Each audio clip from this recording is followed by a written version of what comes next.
શંકા એ અધર્મ છે, જિજ્ઞાસા એ ધર્મની ભૂમિકા છે. આ ધર્મની ભૂમિકા છે અને ધર્મની ભૂમિકા આવશ્યક છે, જરૂરત છે. સંસારમાં જેમ આશાથી કામ થાય છે એમ આધ્યાત્મિક જગતમાં જિજ્ઞાસાથી પ્રવેશ થાય છે. તમને આશા હોય કે આપણે સફળ થઈશું, વાસ્તવિકતા ન હોય તોય આશા હોય. શેર બજારમાં ઘણીવાર લોકોએ ફટકા ખાધા તોય આપણી આશા અમર છે. માણસ મરી જાય છે, આશા રાખનારો પતી જાય છે, પણ આશા અમર છે. લાફા ઉપર લાફાઓ પડે તોય આશા અમર છે અને એ ચાલે છે.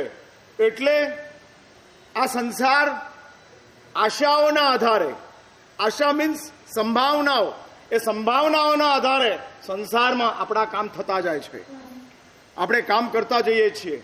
પરંતુ આધ્યાત્મિક જગતની અંદર શાસ્ત્રો કહે છે આશા નહીં, હકીકત છે. ભાઈ નવકાર ગણો અને 500 સાગરોપમના નરકના આયુષ્ય તૂટે છે. આ સંભાવના કે આ હકીકત? આ હકીકત. પણ મારા સાહેબ એવો અહેસાસ થતો નથી કે નવકાર ગણ્યા અને 500 સાગરોપમ ઓછા થયા. એવો અહેસાસ થતો નથી. દવા લીધી અને રોગ મટ્યો એવો અહેસાસ થતો નથી, પણ દવાથી રોગ મટે છે તે હકીકત છે. એક સમય લે છે અને લેવાતા સમયની અંદર આ કામ થાય છે. મને માટે જ શાસ્ત્રો કહે છે કે અહેસાસ થતો નથી. ભાઈ આ આત્માની અંદર એવું છે ને કે કર્મનું વજન નથી, પણ કર્મની તાકાત ભયાનક છે. બનતા એટમ અને એટમ બોમ્બ એનું વજન કેટલું? કુછ નહીં, પણ એ એટમની તાકાત કેટલી?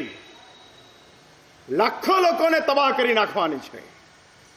એ જ રીતે એટમ એટલે અણુ, કર્મ એટલે અણુ. શાસ્ત્રોએ કાર્મણ વર્ગણા કીધી છે. કર્મ એ વર્ગણા એટલે અણુ પરમાણુઓનો જથ્થો છે અને અહીંયા બધે જ પથરાયેલો છે. આ શાસ્ત્ર એવું કહે છે કાર્મણ વર્ગણા અહીંયા બધે જ પથરાયેલી છે. જ્યાં સુધી કર્મ નથી બનતા ત્યાં સુધી કાર્મણ વર્ગણા છે. કર્મ ક્યારે બને છે? જ્યારે તમે એને સ્વીકારો છો ત્યારે કાર્મણ વર્ગણા કર્મમાં ટ્રાન્સફર થાય છે. એટલે કાર્મણ વર્ગણા એ જસ્ટ લાઈક પેટેન્ટ અને કર્મ જસ્ટ લાઈક પ્રોડક્ટ. હવે આ પ્રોડક્ટ બની ગઈ, ફિનિશ ગુડ્સ તૈયાર થઈ ગયું અને ફિનિશ ગુડ્સ તમારી પાસે આવી ગયું. એટલે આ કાર્મણ વર્ગણા એનું વજન નથી અને વજન નહીં હોવાના કારણે આપણને ખ્યાલ આવતો નથી કે આપણા આત્માની અંદર કર્મ કેટલા છે, કેટલા છે. જથ્થાબંધ કર્મ હોવા છતાં કર્મના જથ્થાનું વજન નહીં હોવાના કારણે આપણે એવું ફીલ નથી કરતા. આંખમાં નાનકડી કાંકરી ભરાઈ જાય છે અને એ આપણને ફીલ થાય છે અને આત્માની અંદર અનંતા કર્મો આવી જાય છે, ફીલ જ નથી થતું. અને એટલે શાસ્ત્રો કહે છે કે કર્મની દુનિયાની અંદર આપણે આ ગોથા ખાઈએ છીએ. ગોથા ખાઈએ છીએ. ભાઈ પગ કરતા બૂટ વજનદાર હોય તો ચલાય? પગ જેટલો વજનનો છે એના કરતા વધુ વજનદાર બૂટ આવી ગયા તો ચલાય નહીં. ન ચલાય. પરંતુ શાસ્ત્રો કહે છે કે આપણા આત્માની ઉપર કર્મનું વજન નહીં હોવાના કારણે, જેમ બૂટનું વજન નહીં હોવાના કારણે આપણને એવું લાગતું નથી કે મેં બૂટ પહેર્યા છે. એટલા લાઇટ બૂટ હોય છે અને બ્રાન્ડેડ બૂટ એટલે જ બ્રાન્ડેડ છે કે એનું વજન નથી. અને માટે તે દુનિયાની અંદર ચાલે છે. એ જ રીતે સંસારમાં કર્મ ચાલે છે કારણ કે એનું વજન નથી. પગમાં પહેરેલા બૂટની તાકાત કેટલી? કાંટા, કાચ, કાંકરા બધાથી પગને બચાવી લે. વજન કદાચ કાંકરાનું વધારે હશે, બૂટનું ઓછું હશે, પણ તાકાત બૂટની વધારે છે. કાંકરાને બાજુ પર મૂકી દેવાની. કાંકરો ન વાગે એવી તાકાત બૂટની પાસે છે. સેમ વે કર્મનું વજન નથી, પણ કર્મની તાકાત ભયાનક છે. Don't forget, don't forget. આપણે આ બાબતને નજરઅંદાજ કરવા જેવી નથી. નહોતી સમજ ત્યાં સુધી ચિક્કાર કર્મો ભેગા કરતા ગયા છીએ, પણ હવે સમજ આવી છે તો જસ્ટ કંટ્રોલ. હવે કંટ્રોલમાં આવો. હવે ચીજને વધુ ગહેરાઈથી સમજવા માટેનો પ્રયત્ન કરો કે જેના કારણે તાકાત ભયાનક છે. વજન નથી, તાકાત છે. હા, એની તાકાત છે, અને તાકાત બલ ભલાને ફેંકી દે તેવી છે. હા, તૈ રહો કર્મ વૈષમ્યેન ભૂપૈન ભિક્ષાપી નાપ્યતે. જ્ઞાન સારની અંદર આવે છે કે એવું કર્મ છે, એવું કર્મ છે કે જ્યારે કર્મનો ઉદય આવે છે અને પટકી નાખે છે. માટે જ આધ્યાત્મિક જગતની અંદર જિજ્ઞાસા, અને જિજ્ઞાસા આપણી જો જાગૃત થાય, આપણે સમજતા જઈએ તો જ આપણો આધ્યાત્મિક જગતની અંદર પ્રવેશ થાય. ફરી એક વાત યાદ રાખજો, અધ્યાત્મનો અર્થ જ છે તારી આત્માની નજીકમાં, નિયર ટુ યોર સોલ. તારો આત્મા જીવનની નજીક છે. તું આત્માની નજીક છે? મારી વાત સમજ્યા? હું એ કહું છું કે તારો આત્મા જીવનની નજીક છે, માટે જીવન છે. જે પડે તારો આત્મા જીવનથી દૂર થઈ જશે, એ પડે જીવન સમાપ્ત થઈ જશે.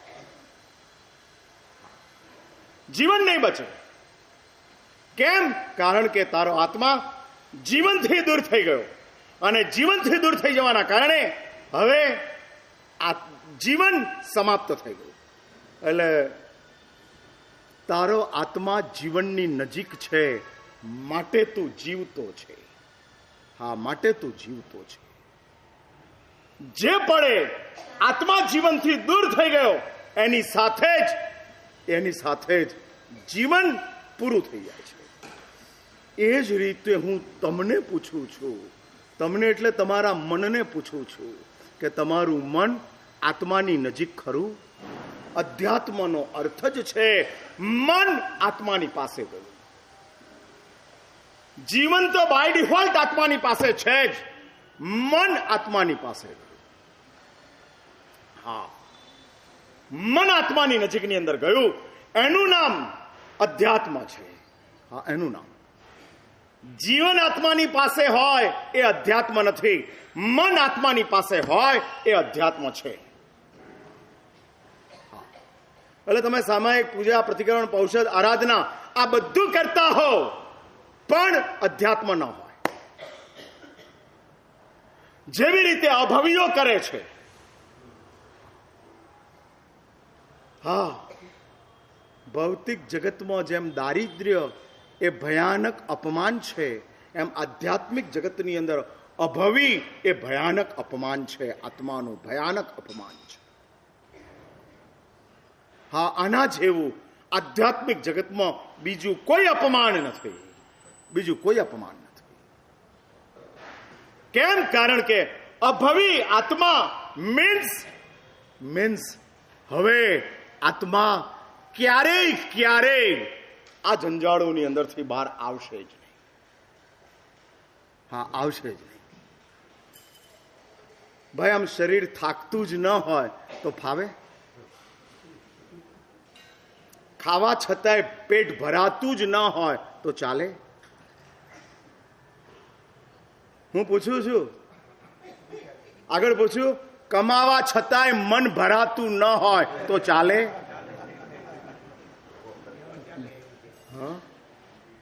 એટલે મેં 2 સવાલો પહેલા પૂછ્યા, એમાં તમે ના પાડી. શરીર થાકે નહીં તો ન ચાલે. પેટ ભરાય નહીં તો ન ચાલે. એમ કહું છું, કમાતા મન ભરાય નહીં તો ચાલે કે ના ચાલે? હા, જલ્દી ભાઈ, તમારી પાસેથી જાણવું છે મારે. હા, પેટને ક્યાં માંડો છો? તિજોરી ભરાઈ ગઈ. એટલે તમે કમાવ છો શા માટે? હા, હા, અચ્છા. એટલે દાઉદ ઇબ્રાહિમનું તમારા કરતા વધારે સ્ટેટસ? હા, એની પાસે ખૂબ છે, ખૂબ છે. એટલે આપણી કમનસીબી છે. હા, દોડ્યા જ કરવાનું છે. અને માટે શાસ્ત્રકારોએ મૂર્છાને, આસક્તિને સૌથી મોટું પાપ ગણ્યું છે. સૌથી મોટું. કારણ કે ત્યાં આગળ ડેડલાઈન આવતી જ નથી, સમાપ્તિ થતી જ નથી, અને ભાગ્યા કરીએ છીએ કે જે દોટની અંદર ડેડલાઈન નથી. રેસ એને કહેવાય કે ડેડલાઈન હોય. હા, એ રેસ છે કે જ્યાં ડેડલાઈન આવતી જાય છે. બસ 10 વાગે વ્યાખ્યાન સમાપ્ત થાય છે, માટે તમે આવો છો. જો તમને એવી ખબર હોય કે મારા ટાઈમનું ઠેકાણું રાખતા નથી, તમે ભલે ના રાખો, પણ હું તો રાખું છું. હા, મહિનો થયા પછી પણ હજુ મારી એક વાત તમે શીખ્યા નથી કે કમસે કમ ટાઈમસર તો આવો. કમસે કમ 1 મહિનો. ગઈ 19મી તારીખે મારો ચોમાસાનો પ્રવેશ હતો, 19 જુલાઈ. આજે કઈ તારીખ છે? 18 ઓગસ્ટ. એટલે 1 મહિનો થઈ ગયો. 30 દિવસ પસાર થયા. એમાં એક ચીજ કે ભાઈ 9 વાગે પ્રવચન છે તો આપણે 9 વાગે પહોંચવું છે. આ પણ આપણે શીખ્યા નથી. હા, નથી શીખ્યા, અને આવતીકાલે નથી શીખવાના. હા, હા, ગઈકાલ સુધી શીખ્યા નહીં. આજે શીખવાડવા માટે ફરી પ્રયત્ન કર્યો, પણ એ પ્રયત્નની અંદર પણ આવતીકાલે પણ. હા, અને કેટલાક માણસો, પેલા મનુભાઈ પંચોલી કહે છે ને, ઝેર તો પીધા જાણી જાણી, એમાં મેં ભૂલ તો કીધી જાણી જાણી. હા, જાણીને ભૂલ કરતા જાઓ, જાણીને ભૂલ કરતા જાઓ. હા, એ જ ચાલે છે. અને એટલે જ કહું છું કે આપણી પાસે જ્યારે જો પૂર્ણ વિરામ ન હોય તો એ ચીજ આપણા માટે બહુ મોટી એક નુકસાની બની જાય છે.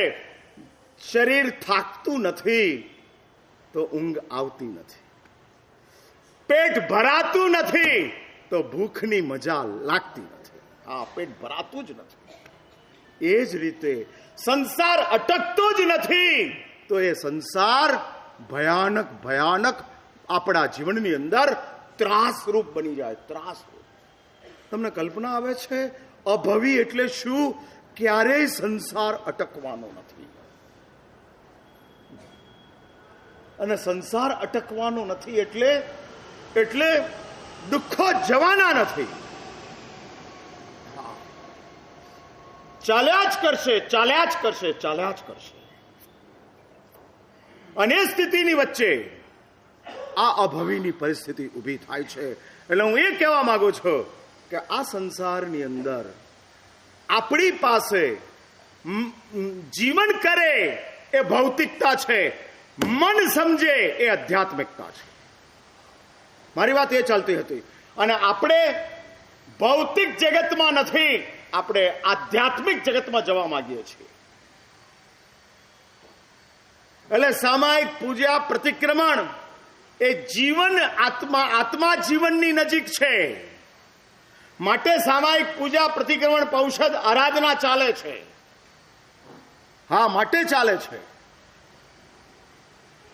પણ મન આત્માની નજીક છે કે નહીં? જસ્ટ ઇન્ટ્રોસ્પેક્ટ. જુઓ, અંદર ખાને જુઓ, મારું મન આત્માની નજીક છે કે નથી? તો મને પૂછો કે મારા સાહેબ, આત્માની નજીક મન હોવું એટલે શું? આવું પૂછો જ ખરા. જે સવાલો ઉઠવા જોઈએ ઉઠતા જ નથી. હા, અને તરહ તરહના સવાલો ઉભા થતા જાય છે, જુદી જુદી ટાઈપના. એટલે મન આત્માની નજીક હોય એટલે શું? કહી દો. મન આત્માની નજીક હોય એટલે બે ભૂમિકા આવે, પીડા અને પ્રસન્નતા. મનમાં પીડા થાય જ્યારે આત્મામાં દોષનો અનુભવ થાય. એટલે મન પીડિત થાય, મન દુઃખી થાય. કેમ ક્રોધ આવ્યો, કેમ અહંકાર આવ્યો, કેમ વાસના જાગી, કેમ લાલસા ઊભી થઈ, અને એના કારણે મન દુઃખી થાય તો સમજવું કે તમારું મન આત્માની નજીક છે.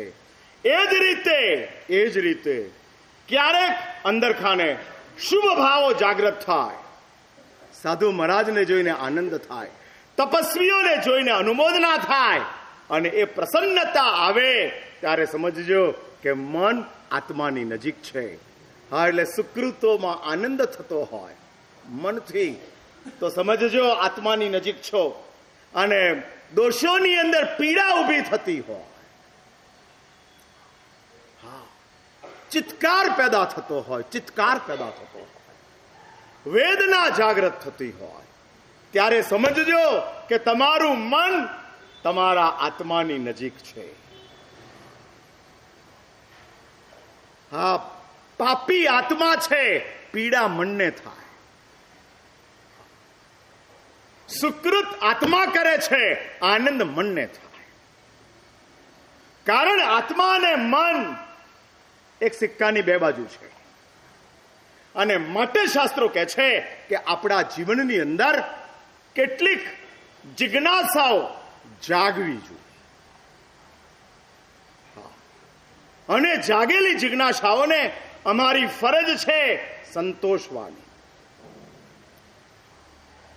જો જિજ્ઞાસા જાગી હોય તો, જો અંદર ખાને ઉત્કંઠા પેદા થઈ હોય તો, અને સંતોષવા માટે પ્રયત્ન કરવો પડે, પહોંચાડવા પડે મેસેજ.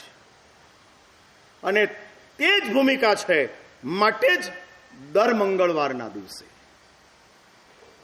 તમારા તરફથી આવતા જે સવાલો, કે જે સવાલો જેના જવાબો તમને જડતા નથી, અને હું તો આગળ વધીને કહું છું, જેનું શાસન સવાલના જવાબમાં નથી સમજતું, સવાલના સમાધાનમાં સમજે છે.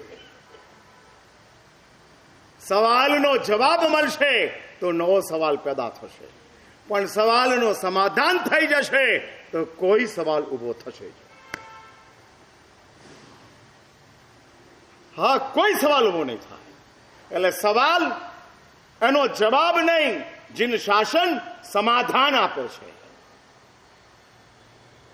કાયમને માટે તમારા સવાલો સમાપ્ત થઈ જાય, ચાલ્યા જાય.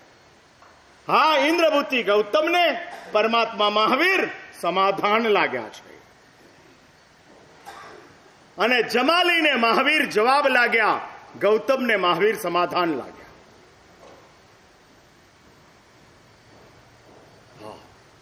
ચાર જ દિવસ પછી ઇન્દ્રભૂતિ ગૌતમની દીક્ષા થઈ, અને 4 દિવસ પછી જમાલીની દીક્ષા થઈ છે. પણ મહાવીર જમાલી માટે જવાબ હતા, ગૌતમ માટે સમાધાન હતા.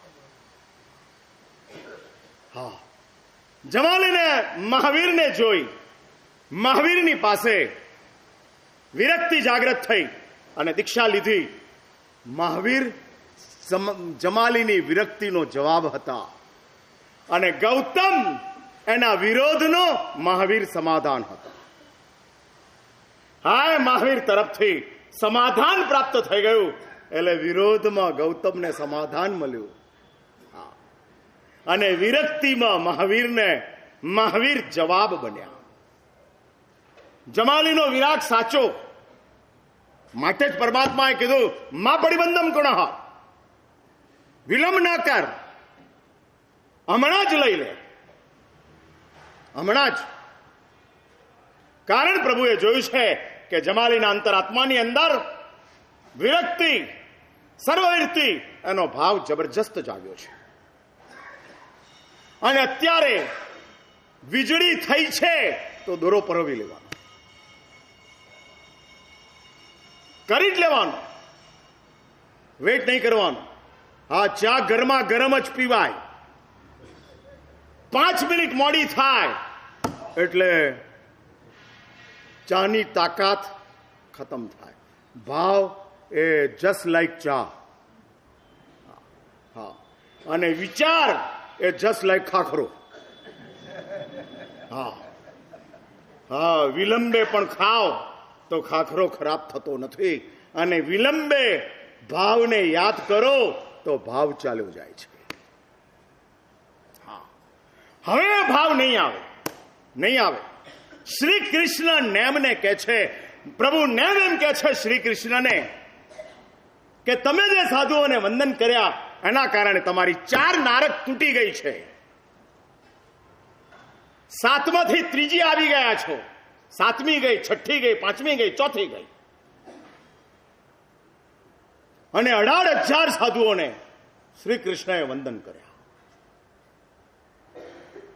હા, આ ફિઝિકલ વંદન નહોતા. ઘણા આવી બાધા લે છે 18,000 વંદન કરવા. હા, પછી મારા જેવો બેઠો હોય તો 17 વાર વંદન કરી લે. 1 2 3 4 5 6. કેમ? તો કે 18,000 પૂરા કરવાના છે. શ્રી કૃષ્ણએ 18,000 વંદન એ સંખ્યા માટે નહોતા, ભાવથી હતા. અને ભાવથી હતા માટે જ નારક તૂટી છે. આ નારક તૂટી છે. અને જ્યાં શ્રી કૃષ્ણને ખબર પડી કે મારી નારક 18,000 વંદનથી 4 ગઈ છે, એટલે ભગવાન નેમને કહે છે કે ફરી વંદન ચાલુ કરું. અને ત્યારે નેમ શું કહે છે? હવે વાત પૂરું થઈ ગયું. હા, હવે વાત પૂરી થઈ ગઈ. 3:30 વાગી ગયા, બજાર બંધ. હવે આવતીકાલે, હા હા આવતીકાલે, હવે આજે નહીં.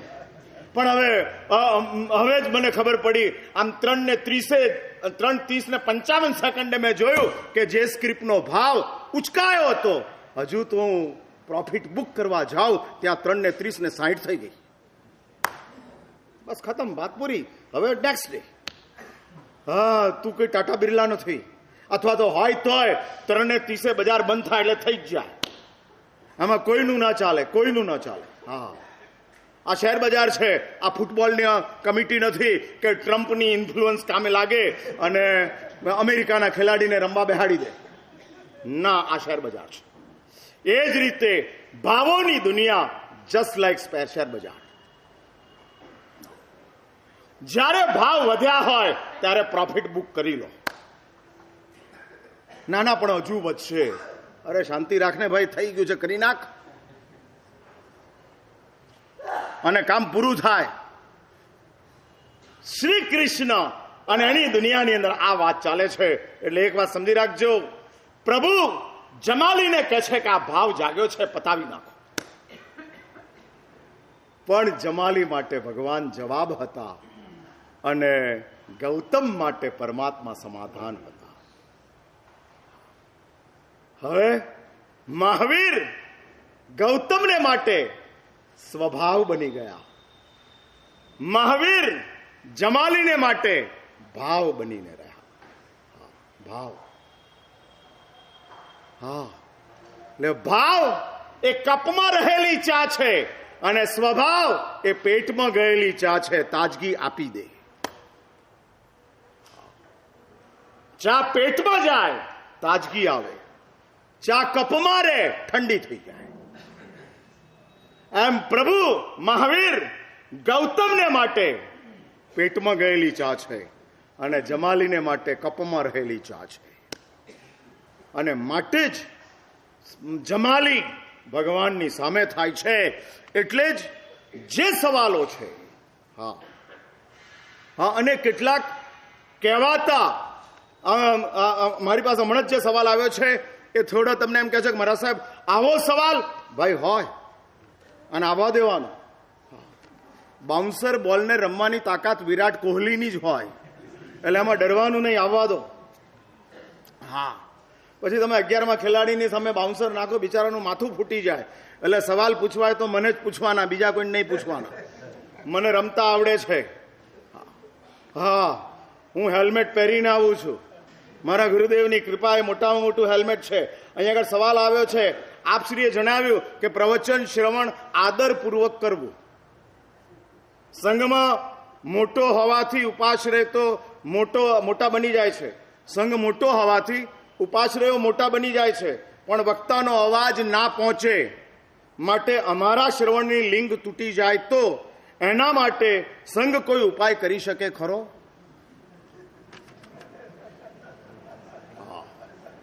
હા, એટલે ભાઈ, તમારી પાસે ઉદારતા હતી અને તમારી પાસે ધનનું જોરદાર હતું, એટલે 8,000 સ્ક્વેર ફીટનો મોટો ઉપાશ્રયનો હોલ બનાવી દીધો.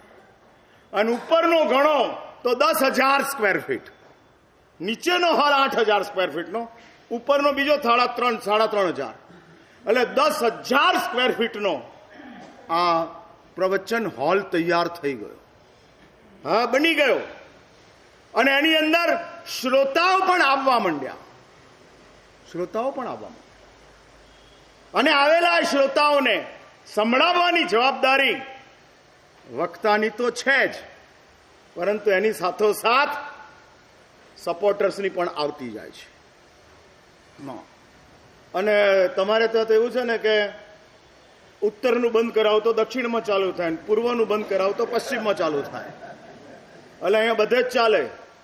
કા તમે મને ખોટા સમયે બોલાવી લીધો છે કે મારા સાહેબ 2026માં ચોમાસું કરવા આવી જાઓ, હજુ એકાદ વર્ષ પછી બોલાયા હોત તો બધું આજુબાજુનું કામ ઠંડુ થઈ જાત. હા, 2 વર્ષ પછી, એટલે 29ની જય બોલાવી છે. હા, અને એટલે હું એ કહેવા માંગુ છું, હવે છે ને તે એવું થઈ ગયું ને કે હવે ચોમાસા માટે ફરવાનું નહીં, ફોન જ આવી જાય ને જય બોલાઈ જાય. હા, ઓનલાઈન ટ્રેડિંગ ચાલે છે, ઓનલાઈન ટ્રેડિંગ, ઓફલાઈન નહીં, ઓનલાઈન. પહેલેથી જ પ્રી બુકિંગ. હા, અને એ ચાલે. એટલે હું એ કહેવા માંગુ છું, સવાલ બહુ મહત્વનો છે અને વાસ્તવિક સવાલ છે. જે રીતે જો ભાઈ સાંભળવાની શ્રોતાઓની ઉત્કંઠા હોય અને શ્રોતાઓ વિપુલ સંખ્યાની અંદર આવતા હોય અને શ્રોતાઓને જૈન સાધુ અને જૈન સિદ્ધાંતોની સાથે પકડીને રાખવા હોય તો કેટલીક સુવિધાઓ જે વર્તમાન સમયની અનિવાર્યતા બની ચૂકી હોય એને માટે સંઘે ઉદારતાપૂર્વક વિચાર કરવો પડે. અને એ વિચાર કરવા માટે જ કેટલીક બાબતોની અંદર આપણે કંઈક એવી ઉદારતાઓ દાખવતા જઈએ છીએ. કોઈક જ બાબતોની અંદર આપણો આગ્રહ અતિરેકમાં ચાલ્યો જાય છે. અતિરેકની અંદર તમને ખબર છે, આ વાત જે આવી છે ને એના હું 3 ભૂમિકાઓની અંદર તમને સમજાવવા માંગુ છું. સૌથી પહેલા, જૈન દર્શનના કોઈ પણ શાસ્ત્રીય નિયમો, એ નિયમોની સાથે 3 ભૂમિકાઓ છે: સિદ્ધાંત, સામાચારી અને અપવાદ. આ 3ને સમજી રાખજો. સિદ્ધાંત નંબર 1, જૈન દર્શન પ્રભુએ જીન શાસનની સ્થાપના કરી એ વખતે પરમાત્માનો ઉદ્દેશ શું હતો? જે સિદ્ધાંત છે, શું લક્ષ્ય હતું? ભગવાનનું લક્ષ્ય કયું હતું? સિદ્ધાંત. અને સિદ્ધાંત એક જ હતો, આપણા રાગ દ્વેષની પરિણતિ સમાપ્ત થાય. એ ભગવાનના શાસનનો સિદ્ધાંત છે. તહતઃ પયટ્યવમ જહ જહ રાગત દોષા વિલિજ્યન્તે. આ ઉપદેશ રહસ્યની અંદર આ પંક્તિ મહોપાધ્યાય શિવજી મહારાજ મૂકે છે. તહતઃ પયટ્યવમ જહ જહ રાગત દોષા વિલિજ્યન્તે. તેવો પ્રયત્ન કરો કે જેના કારણે રાગ દ્વેષ ખતમ થાય. માટે સંભૂતિ વિજયે સ્થૂલ ભદ્રને રૂપકોશાને ત્યાં મોકલ્યા કે જ્યાં આગળ રાગ અને દ્વેષ ખતમ થવાના હતા. સિંહ ગુફાવાસીને ના પાડી, કારણ કે ત્યાં રાગ અને દ્વેષ વધવાના હતા. રાગ અને દ્વેષ સમાપ્ત થવા જોઈએ એ સમગ્ર જીન શાસનનો એકમેવ સિદ્ધાંત છે. એકમેવ સિદ્ધાંત, માત્ર એકમેવ સિદ્ધાંત. રાગ કોને કહેવાય એ ખબર છે ને તમને? કે મારે એની ડેફિનેશન આપવાની? હા, આસક્તિ ને રાગ એ તો બંને તમે સિનોનિમ્સ બોલ્યા, પર્યાયવાચી. રાગ એટલે ખબર છે ને, રાગનો અર્થ ન ગમવા જેવી ચીજો ગમે એનું નામ રાગ.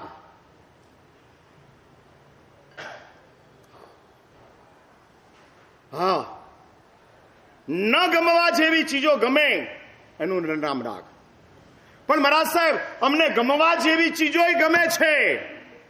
હા, દેવગુરુ ધર્મ ગમવા જેવા છે, એ ગમે છે. પણ ભાઈ, તને ન ગમવા જેવો સંસાર, પદાર્થ, પરિવાર, સ્વજન એ ગમે છે. આ તો તે શું કર્યું? દૂધ ને પાણી એક ભેગા કર્યા. એમાં પાણીએ કશું ગુમાવાનું નથી, ગુમાવાનું દૂધને છે. ભાઈ, તમને પત્નીએ ગમતી હોય ને હું ગમતો હોઉં, આ બે ગમતા હોય તેમાં લોસ કોને જાય? મને જાય કે પત્નીને જાય? અહીં આવો ત્યારે મને સ્વામી ઈશાતા છે જ એમ પૂછો, અને ઘરે જાઓ ત્યારે ડિયર ડાર્લિંગ કરતા રહેતા હો. હા,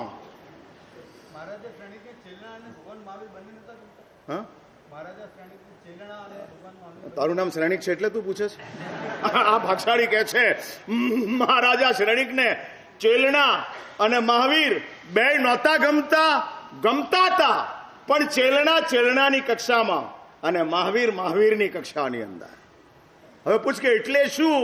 એટલે એ કે મહાવીર ને ચેલણાની વાતો આમને સામને આવે તો મહાવીર શ્રેણિક મહાવીરનું માને, ચેલણાનું ના માને. હવે ઘરે જઈને કહેજે. હા હા, ઓકાત હોય તો કહી આવજે, જો આપણું સામર્થ્ય હોય તો. હા, એટલે મહાવીરને શ્રેણિકે ક્યારેય સાઈડ ટ્રેક કર્યા નથી. હવે તું બોલ કે મેં તમને ક્યારેય સાઈડ ટ્રેક કર્યા નથી? નથી. એટલે આ જે મિક્સઅપ, ન ગમવાનું ગમે એનું નામ રાગ છે. હા, અને ન મળવાનું મળી જાય અને તે વખતે જે થાય એનું નામ દ્વેષ છે. ન મળવાનું મળી જાય, માથાનો દુખાવો નતો મળવો જોઈતો ને મળી ગયો, ખીસું નહોતું કપાવવું જોઈતું ને કપાઈ ગયું, ઘરવાળીએ ઝઘડવું નહોતું પણ ઝઘડી લીધું, અને તે વખતે જે અંદરથી ફિલિંગ આવે છે એનું નામ દ્વેષ છે. એટલે હું તમે સમજો, સિદ્ધાંત છે, સમાચારી છે અને અપવાદ છે. હવે વર્તમાન સવાલ જે છે એ પ્રવચન સંબંધિત છે. પ્રવચનના હોલ વિશાળ થતા ગયા, શ્રોતાઓ વધુ આવી શકે, હા, વધુ લાભ લઈ શકે, એટલા માટે આપણે પ્રવચનોના હોલ વિશાળ કર્યા. સારું કામ છે, ખોટું નથી. અને એટલે એક સિદ્ધાંત અહીંયા વર્તમાન પ્રસ્તુત પ્રશ્નના અંદર એક સિદ્ધાંત છે કે પરાર્થ એ સિદ્ધાંત છે. આવનારા શ્રોતાઓને સારી વસ્તુ સાંભળવા મળે તો એ શ્રોતાઓના હૃદયનું પરિવર્તન થાય, અને હૃદય પરિવર્તન જેવો ઉત્તમ કોઈ ધર્મ નથી. વર્તમાન સમયની અંદર જીવન પરિવર્તન થાય છે, હૃદય બદલાતું નથી. અને બદલાયેલું જીવન એ ભાડાનું છે, કારણ કે હૃદય નથી બદલાયું. બદલાયેલું હૃદય એ માલિકી છે, ભલે જીવન ન બદલાયું હોય તો. હૃદય બદલાય એ ઓનરશિપ છે, જીવન બદલાય એ ભાડું છે. એટલે આપણી જમીન હોય, સેફ છીએ, પણ ઘર ભાડાનું હોય તો અસલામત છે. એટલે જીવન બદલાય એમાં સલામતી નથી, હૃદય બદલાય એમાં સલામતી છે. અને આ જીવનની અંદર જીવન બદલવા માટેના તમારા જે પ્રયત્નો ચાલ્યા છે એ બહુ સારા છે, પણ હવે હૃદય બદલવા માટેના પ્રયત્નો જલ્દીમાં જલ્દી શરૂ કરો. જલ્દીમાં જલ્દી. અને બીજી એક વાત લખી રાખો, હૃદય શ્રવણથી જ બદલાય છે, આચરણથી નહીં. આચરણથી જો હૃદય બદલાતું હોત તો અભવ્યોના બદલાઈ જાય. આપણા કરતા વધુ આચરણ અભવ્યોની પાસે છે. વધુ આચરણ. એટલે આચરણથી જીવન બદલાતું નથી, શ્રવણથી હૃદય જરૂર બદલાય છે, જરૂર બદલાય છે. અને ભવિષ્યમાં પણ હૃદય બદલાવાનું હશે તો શ્રવણથી જ બદલાશે, એ સિવાય નહીં બદલાય. હા હા, એટલે શ્રવણ વધારવાનું. હા, શ્રવણ વધારતા જવાનું. અને એ વધારવાના શ્રવણની અંદર પણ આપણી જાતને વધારેમાં વધારે જજ કરીને જોતા જવાની. હકીકતની અંદર શ્રવણ સારું હોય અને આચરણ વીક હોય ત્યારે આ શ્રવણ સારું હોય અને આચરણ વીક હોય ત્યારે એ વીક આચરણની અંદર વેદના ભરપૂર હોય, ભરપૂર વેદના. જ્યારે જ્યારે મહારાજા શ્રેણિકની સામે કોઈકની દીક્ષા થાય અને શ્રેણિકની આંખ આંસુઓથી ઉભરાતી હતી. કારણ કે શ્રવણ સારું હતું, આચરણ વીક હતું. એટલે જો વીક આચરણ હોય તો રુદન ચાલુ હોય,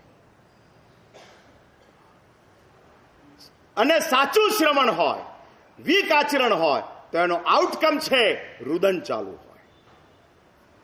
જો આપણું રુદન ના હોય તો સમજો કે શ્રવણે વીક છે અને આચરણ તો વીક છે જ. આપણે સાંભળતા નથી, આપણે માત્ર આવીએ છીએ, માત્ર આવીએ છીએ. અને આવીને સંખ્યાની અંદર આપણે વધારો કરીએ છીએ. એટલે આચરણ વીક ચાલે. હા, ચાલે, એમાં બહુ તકલીફ નથી. વીક આચરણને શાસ્ત્રોએ કીધું છે, શાસ્ત્રોમાં આવે છે મેલું સોનું છે. આચરણ વીક છે એટલે સોનું મેલું છે. એના કારણે સોનાનું મૂલ્ય ઘટતું નથી, નથી ઘટતું. જો તમારું હૃદય સાચું હોય, તમારું વેદના સાચી હોય, તમારું શ્રવણ સાચું હોય તો વીક આચરણ એ મેલું સોનું છે. મેલું સોનું હોય કે હોલમાર્કનું સોનું હોય, 1 ગ્રામના જેટલા મેલાના થતા હોય એટલા જ સ્વચ્છ ના થતા. કારણ કે સોનું છે. હા, એટલે ચળકતા પિત્તળ કરતા મેલું સોનું ચાલે. પણ સોનું ત્યારે છે કે જ્યારે શ્રવણ સાચું હોય. અને તે જ શ્રવણ સાચું છે કે જે શ્રવણની અંદર આચરણની ખરાબી આપણને ડંખ્યા કરતી હોય, દુખી કરતી. હા, પણ એટલે તમારી પાસે વેદના. હા, એ વેદના. પિક્ચરમાં બેઠા બેઠા રડવાનું ચાલુ હોય. હા, રુદન કડકડાટ ચાલુ હોય. ચક્રવર્તી ભરત સિંહાસન ઉપર બેસતા હતા અને 14 આંસુએ રડતા હતા. હા, રુદન ચાલુ હોય. એટલે એક વાત સમજી રાખજો, આપણી જે કોઈ ભૂમિકા ચાલે છે ને એ વાસ્તવિકતાની નથી, દંભની ચાલે છે.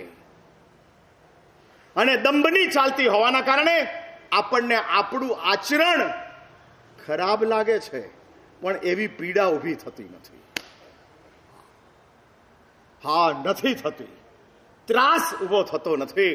ડાયાબિટીસના દર્દીને મીઠાઈ ખાવા આપે અને ધારો કે મીઠાઈ ખાય તો તે વખતે એને અંદર ખાને મીઠાઈનો સ્વાદ આવે કે ડાયાબિટીસની વેદના હોય? કઈ ચીજ હોય? હા, એટલે મીઠાઈની મીઠાશ એને ખેંચતી ન હોય, અંદર રહેલા રોગની પીડા એને સંતપ્ત કરતી હોય, સંતપ્ત કરતી હોય. હા, અને એટલે તો ગુણ સાગર સપ્તપદીના ફેરા ફરતી વખતે વિતરાગતા પ્રાપ્ત કરી ગયા છે. આચરણમાં લગ્ન હતા, હૃદયની અંદર ભયાનક પશ્ચાતાપ હતો. એટલે હું એ વાત કરવા માંગુ છું કે આપણી પાસે જે સિદ્ધાંત છે એ સિદ્ધાંતનો અર્થ જ છે પરાર્થ. વધુ સારી રીતે શ્રવણ થતો જાય. પરાર્થ સિદ્ધાંત છે, અહિંસા સિદ્ધાંત છે. હા, પછી એની એક સમાચારી આવે છે. મુખ્ય વસ્તુ સિદ્ધાંત છે. ફરી એક વાત સમજી રાખજો, સિદ્ધાંતની અંદર 19-20 ચાલતી નથી. જે મૂળભૂત તત્વ છે એ મૂળભૂત તત્વ સચવાઈ રહેવું જોઈએ. અને મૂળભૂત તત્વને સાચવવા માટે જ સમાચારી છે. હવે મૂળભૂત તત્વને સાચવવા માટે જે સમાચારી મુકાય છે એ સમાચારીની અંદર શાસ્ત્રોએ સમયાંતરે કેટલીક ફ્લેક્સિબિલિટી મૂકી છે. સિદ્ધાંત ના બદલાય, સમાચારી બદલાય. અને એવા કંઈક ઐતિહાસિક દ્રષ્ટાંતો હું તમને આપીશ અને હું કહીશ કે જુઓ આ રીતે સિદ્ધાંત સચવાઈ ગયો, સમાચારીની અંદર થોડુંક મોડિફિકેશન આવતું, બદલાતું. હા, અને બદલાવા માટેની ભૂમિકા ઉભી થઈ. સામાન્ય રીતે પ્રવચનો સવારે 9 થી 10 જ થતા હતા. હવે આ સમાચારી છે માટે ક્યારેક રાતના વ્યાખ્યાનો થાય. હા, સમાચારી બદલાય છે અને બદલાઈ શકે એ જ સમાચારી. ક્યારેય ના બદલાય એ સિદ્ધાંત. અને ક્યારેક ગીતાર્થ આચાર્ય ભગવંતો બદલે સમયને જોઈને, વ્યક્તિને જોઈને, તો તેને સમાચારી કહેવાય છે. હા, તેને સમાચારી કહેવાય છે. નિર્દોષ ગોચરી લાવવી એ સમાચારી છે, પરંતુ બીમારને દોષિત આપવું એ સમાચારી છે. બદલાય છે, સમાચારી છે. સમયાંતરે જીન શાસન સ્યાદવાદને લઈને બેઠેલું છે અને આ સ્યાદવાદ ગંભીરતાથી સમજવાની આવશ્યકતા છે. અને જેટલો સ્પષ્ટ સ્યાદવાદ થશે એટલું આસાનીથી જૈન ધર્મના વાસ્તવિકતાને આપણે સમજી શકશું. હા, આપણે સમજી શકશું. સિદ્ધાંતોનો પણ શાસ્ત્રોએ આગ્રહ રાખવાની ના પાડી છે. એનું નામ સ્યાદવાદ છે. હા, આગ્રહ ક્યાંય ન ચાલે, માટે જ સ્યાદવાદ છે. માટે જ સ્યાદવાદ છે. અને એ જ ભૂમિકાને લઈ અને આ સવાલને હું હજુ આવતા મંગળવારે એની ચર્ચા કરીશ. અને આ સવાલની સાથે બીજા 50 સવાલો આપોઆપ તમને સોલ્વ થતા દેખાતા જશે. અને જે વાસ્તવિકતાની સાથે ચાલે છે, જે ભૂમિકાની અંદર ગોઠવાયેલું છે, અને વર્તમાન સમયની અંદર કઈ સ્થિતિ ચાલે છે, કમ્પેરેટિવ સ્ટડી કરવાનો અવસર આવી ગયો છે. જૈનોની સંખ્યા આમે ઘટવા માંડી છે અને એની અંદર પણ કહેવાતા બહુ સારા જૈનો બીજે ઠેકાણે ફંટાવા માંડ્યા છે. હા, શિક્ષિત ગણાતા, શ્રીમંત ગણાતા, સમૃદ્ધ ગણાતા એવા અનેક જૈનો અનેક ઠેકાણે સાધુઓને છોડી અને અન્યત્ર જવા માંડ્યા છે. અને અન્યત્ર જતા એ જૈનો શા માટે ત્યાં જાય છે એનું પણ આપણે એનાલિસિસ કરવું પડશે.